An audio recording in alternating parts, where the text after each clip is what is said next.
A satellite circled the Earth in 2009, scanning and classifying the wavelengths reflected off the planet's surface.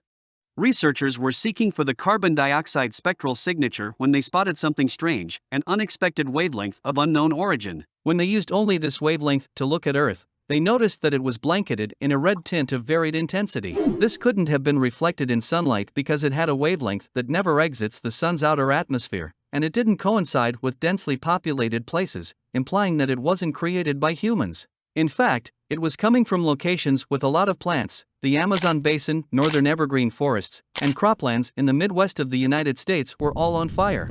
So, what exactly was going on? Photosynthesis is the process through which plants and other organisms grow. However, this is only one of 3 ways in which light entering a photosynthetic cell is utilized.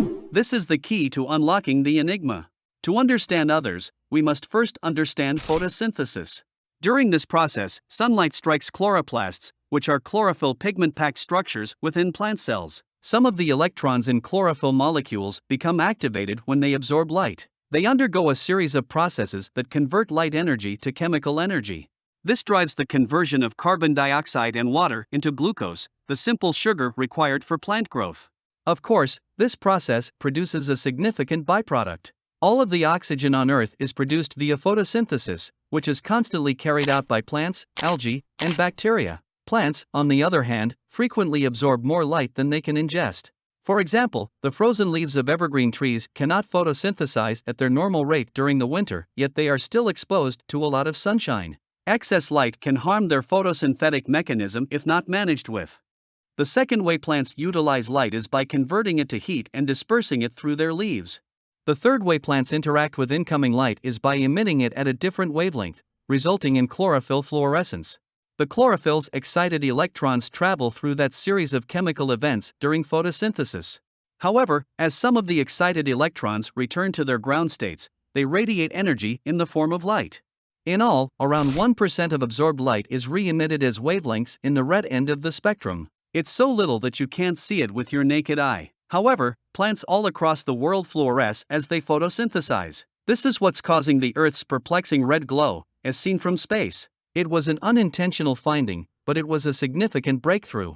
Tracking chlorophyll fluorescence from orbit allows us to see the globe breathe in real time, as well as assess the health of ecosystems throughout the world. Previously, researchers utilized greenness levels as the primary indicator of plant health.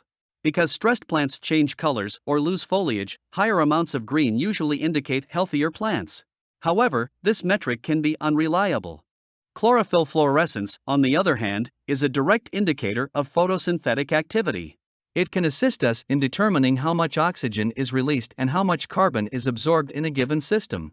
Drops in chlorophyll fluorescence may also occur prior to obvious indicators of plant stress, making it a useful early warning system.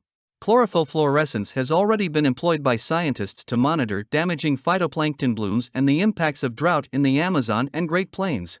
In the future, we'll look into photosynthesis from space and figure out how to best support our silent buddies, who already contribute so much for us.